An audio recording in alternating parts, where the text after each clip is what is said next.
Hello guys, Wave Nunnally here with Bible Unplugged again, and I appreciate you joining us yet again for another opportunity to study God's Word.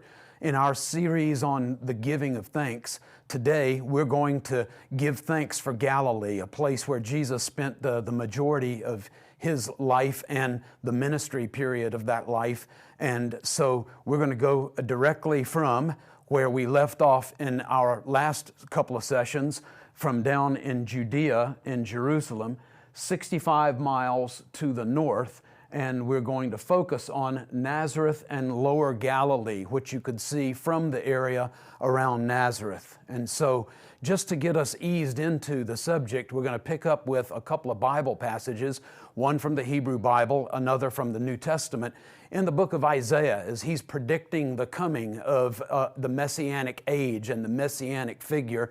He says, there will be no more gloom for her who was in anguish. In earlier times, he treated the land of Zebulun and Naphtali, that very area of Lower Galilee, with contempt. But later on, he will make it glorious by the way of the sea, on the other side of the Jordan, Galilee of the nations. So we're focusing on Galilee in our study in this session. In the Gospel of Matthew, we also hear in Matthew chapter 2 that Joseph departed for the regions of Galilee, and he came and resided in a city called Nazareth, that what was spoken through the prophets might be fulfilled. He will be called a Nazarene. I'd like to do an overview for us because we too easily get lost in the weeds if we dive directly into a subject or into a location. And so in this particular map, this is a satellite generated map, I have picked a few cities that we're going to be visiting today. Before we get into the cities, I want to just give you some brief parameters that are going to help you to keep your bearings as we study. Sea of Galilee to the northeast. We have the mountains of Samaria coming to an end right here and forming a sort of a spear-shaped valley that is called the Jezreel Valley. Some refer to it as the Valley of Armageddon. These northern mountains of Samaria conclude in Mount Carmel that you see the foothills of here, and that forms the southern boundary of this Jezreel Valley that we're going to be looking at pretty closely today. The northern boundary of the Jezreel Valley is formed by a long ridge that runs from the southwest to the northeast, and this is called the Nazareth Ridge because of the primary city there, the city of Nazareth. Other than that, we have the Mediterranean Sea that I've included at the very top left of this map for perspective's sake. And then we want to look at some of the major geological features. This mountain chain here is Mount Gilboa. This hill is called the Hill of Moreh. This mountain is called Mount Tabor. And then along with the Nazareth Ridge that we mentioned a moment ago, this sort of forms the northern and eastern end of this spear-shaped valley. Now let's take a look at the cities that we're going to be considering today.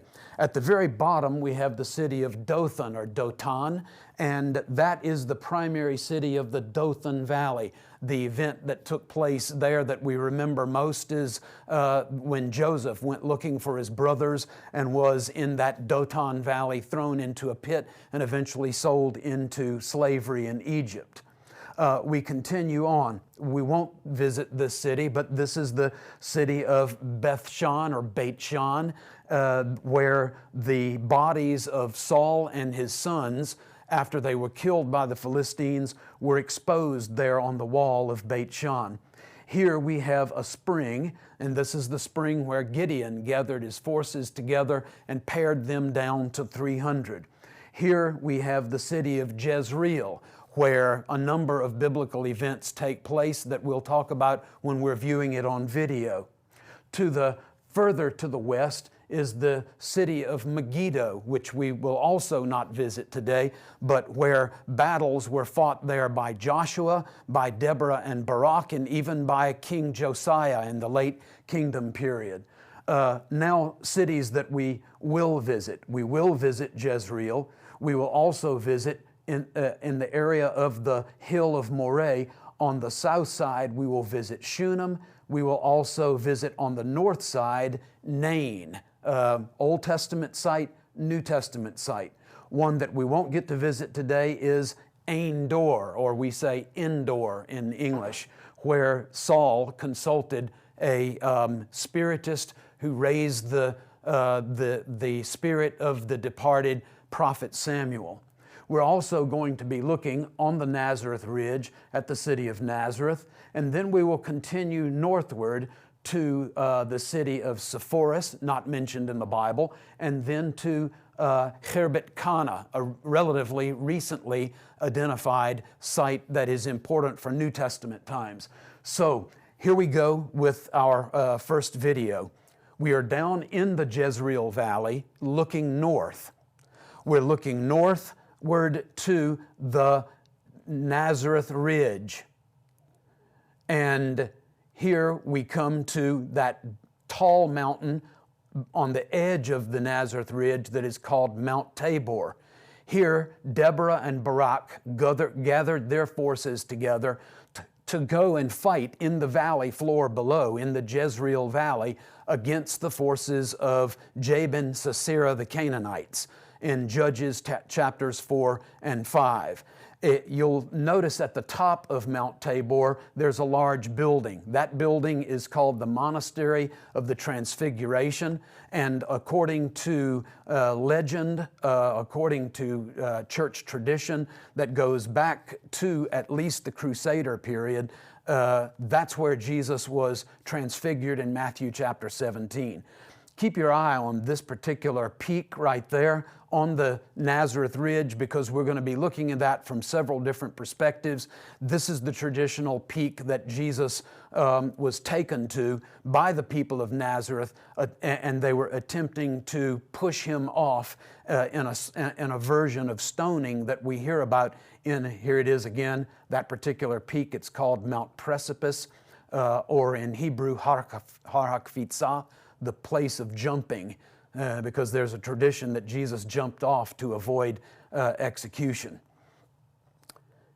Next, we're going to be looking at the Nazareth Ridge here, with Nazareth as its principal city. Nazareth Ridge here, with Nazareth as its principal city. We're also going to be looking at the Jezreel Valley. Here we go with the next video. This is the Church of the Annunciation. It's right in the middle of downtown Nazareth. As you can see here, Nazareth is absolutely gigantic. Thousands and thousands of people living there, depending on where you place the boundaries, around 70 to 90,000. However, in Jesus' day, this was a small village gathered around a relatively small spring, and maximum inhabitation, according to archaeologists, were somewhere around 400 people. So again, the Church of the Annunciation, right here in the middle with the gray and cone-shaped roof, really large sanctuary with large grounds. This is the largest of all Christian worship sites in the entire Middle East. It was consecrated in 1964 by the Pope and is built actually over an earlier Crusader period. That's 1200s AD, Crusader period church, and even before that, a Byzantine period church from the 400s, 500s AD. So a lengthy association, Church of the Annunciation, of the event that we remember in the New Testament in Luke chapter 2, where the angel Gabriel appears to Mary and announces, Church of the Annunciation, announces to her that she is going to give birth to the Messiah. So here we begin to swing to the ridge, the Nazareth Ridge, and there's that peak, Mount Precipice, the place of the jumping, and then you get the Jezreel Valley below. So we're looking here from the north to the south. That's your orientation down into the Jezreel Valley. That is quite hazy, foggy at the point at which this video was taken. The next video that we're going to look at will involve the Hill of Moreh, this area here. We were just a moment ago looking from Nazareth down toward the Jezreel Valley. Now we're going to be looking at the Hill of Moreh and the city that is on its south side, Shunem. We will also be able to see at certain points in the video Mount Gilboa, a kind of banana-shaped mountain range here that helps define the eastern edge of the Jezreel Valley. We'll also be looking at the very end of Mount Gilboa, the very tip of Mount Gilboa, which is the city, not the valley, the city of Jezreel, which was one of King Ahab and Queen Jezebel's palaces. Finally, at the end of the video, we'll be back at the Hill of Moreh, and we will take a quick look at the city of Nain, a city that shows up in the Gospel of Luke in the ministry of Jesus in Luke chapter 7. So we start our video here.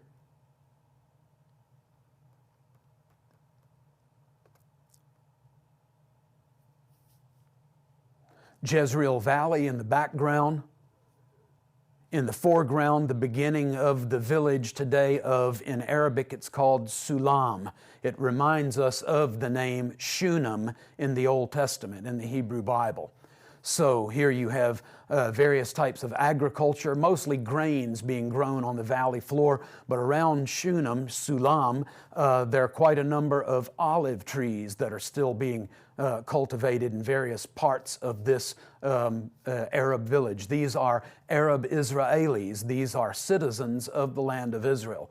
Now we see Shunem here in association with the hill behind it, which is called the Hill of Moreh, or the Hill of the Teacher, or the Hill of Revelation. So Shunem is the place where, according to the book of 2 Kings, Elisha raised a woman's dead son from the dead back to life and restored him to his mother fully alive and restored. It's interesting that you have Shunem on the south side, and then you have, again, a shot of Shunem here, and then on the south side, and then on the north side of the Hill of Moreh, that's where Jesus raises a woman's only son from the dead, a direct connection between a prophet of the Old Testament and a prophet of the New Testament. Here we're looking at Mount Gilboa, and right in this area here, the area of the city of Jezreel, with the Jezreel Valley between the two. Now we're going to fly over the top of the Hill of Moreh from south to north. And again, you see Mount Gilboa here in the background, and what is called the Herod Valley. It's an extension of the Jezreel Valley that takes you all the way to the Jordan Valley over here in the haze. So we're flying across the top of the Hill of Moreh, and we come to the city on the opposite side, Shunem on the south, Nain on the north. And after this area of this forested area, you begin to see not only the Mount Tabor, which you just saw briefly there, but you also see the village of Nain in Arabic today, preserving the original name Nain that we find in Luke chapter 7, where Jesus raises the widow's only son from the dead.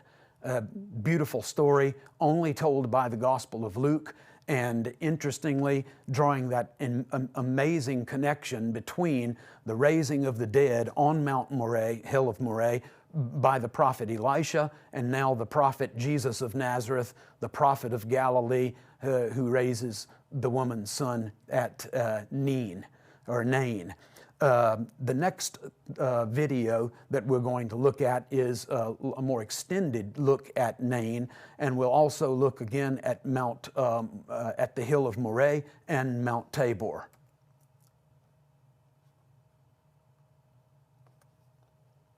All right. The hill of Moreh on the right side, and Nain or Nain here to the left of the screen. Looking in the direction of the east, and all of that haze is from evaporation coming off of the Jordan Valley, the Jordan River, and also the Sea of Galilee. Nain again in the foreground, the hill of Moreh in the background. Just around this side of the hill of Moreh, out of the camera lens, is the village of Aindor, or the Spring of Dor, the place where the spiritist, the diviner of departed spirits, brought back the prophet Samuel's spirit to speak one last time to King Saul before he dies, on the other side of the valley at that mountain chain that we saw called Mount Gilboa a little bit earlier. There we have Mount Tabor again, and the Nazareth Ridge, and the village of Nain, and the hill of Moreh. Next we have the city of Jezreel. That will be here. The city of Jezreel, the hill of Moreh, again out in the middle of the valley, and we'll also get to pick up Mount Tabor yet again.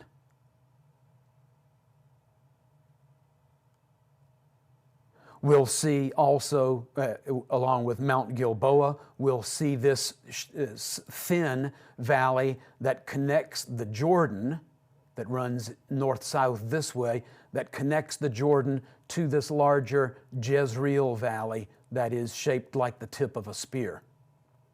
All right.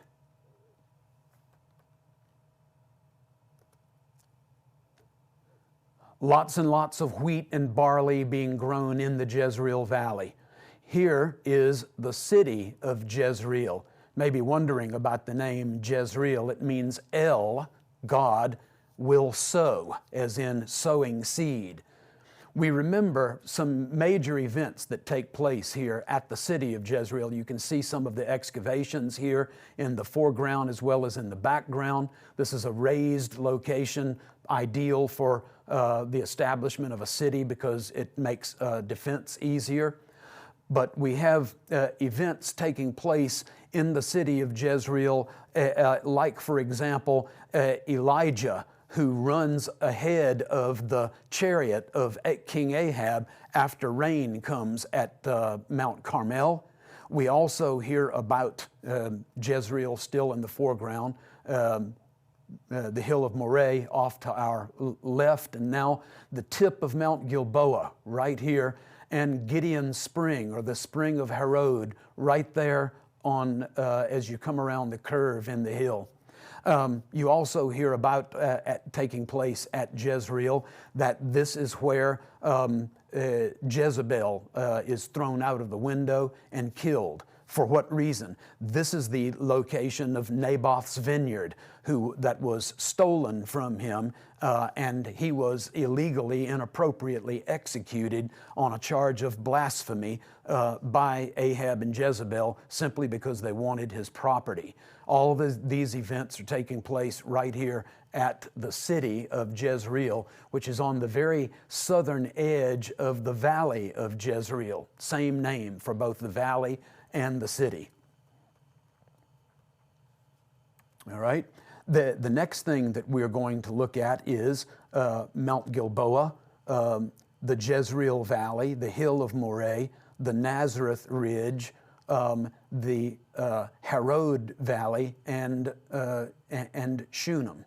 And so We're going to start the video at Mount Gilboa and then process over to the Jezreel Valley and get a very nice overview of some of these major locations that we've already considered.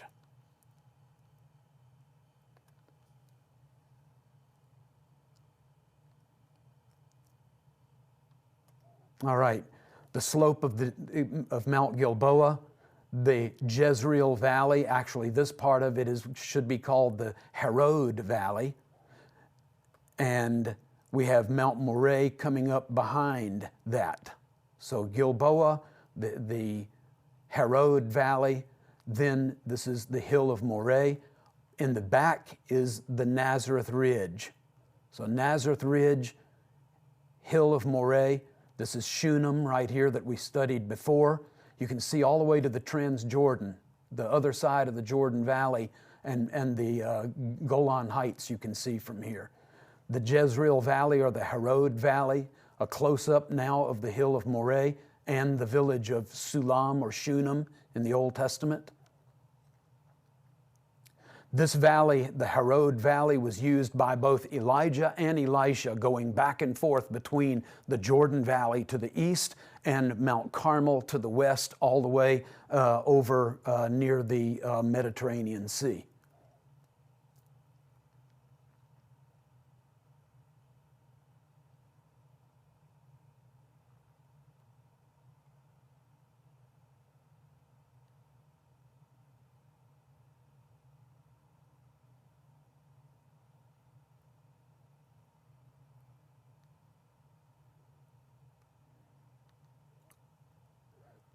And now we look in the direction of Beit Shan, where Saul's and his sons' bodies were exposed by the Philistines.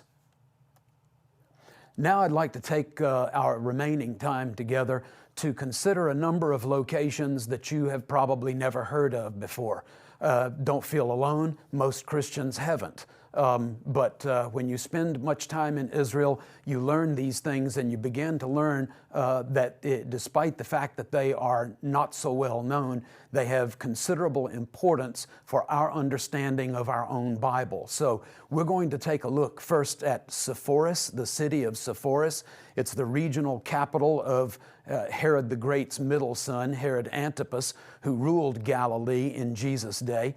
We're also going to take a look at the valley surrounding Sephora that is called the Beit Netophah Valley. These names don't show up in the Bible in either testament, but become quite important to at least one biblical event that we will consider in greater detail toward the end of or at the end of the video. We'll also take a look at the Turan or Tiran Ridge that kind of divides the Beit Netophah Valley in half and gives us a sort of an anchor point, kind of a navigation point. Lastly, we'll look at the ruins of Herbetkana. So we start we want to do an overview very quickly, and that is, notice that at the northern edge of the Jezreel Valley is a ridge that runs southwest to northeast, and it's called the Nazareth Ridge because of the city of Nazareth. We're going to be looking 3.8 miles to the northwest from Nazareth to the city of Sephora, and then 5 miles from Sephora to Herbetkana. This U-shaped valley here is the Beit Netophah Valley, and it is divided in the middle by the Turan or Tiran Ridge. So this is the area that we will be considering in this video, and then we will bring that to bear specifically on a passage of Scripture. This Beit Netophah Valley and the area that is around the city of Tzipori in Hebrew, it means little bird, or Sephora, the Greek version of that, is its importance is underlined by a work by the rabbis, early rabbis, called the Jerusalem Talmud.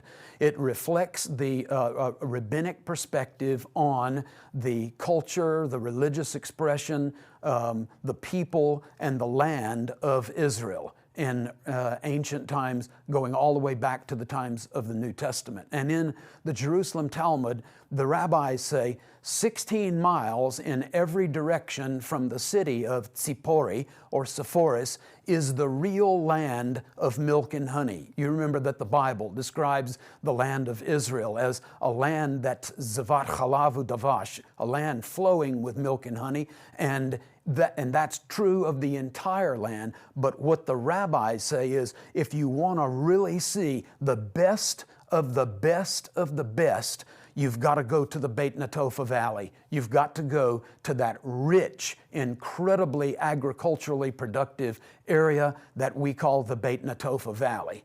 So let's take a look at it. You have the city of Sepphoris in the foreground here, still under excavation.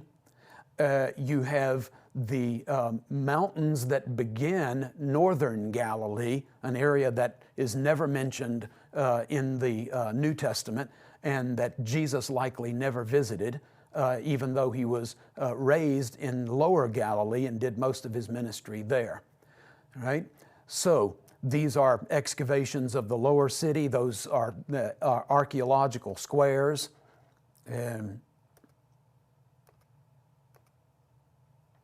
Those are archaeological squares that you see coming up in the video to the left. And so those aren't like the building walls all, checkerboarded together. Those are 10 by 10 squares measured off and used for record keeping by the archaeologists.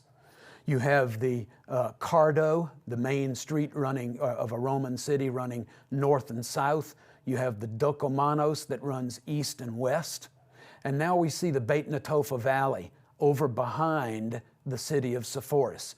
Sepphoris is 3.8 miles from Nazareth, which is behind us, south. We're looking north here, and here you can see the Turon Ridge, and all of this area, beautiful, beautiful, lush, very productive for agriculture valley below us.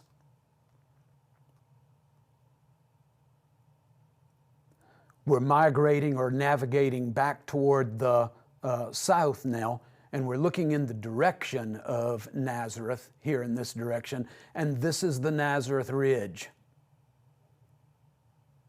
The Nazareth Ridge. And Nazareth is 3.8 miles from Sepphoris. Here's a beautifully preserved Roman period theater in the city of Sepphoris. And again, wrapping around, especially on its north side, is that Beit Netofa Valley.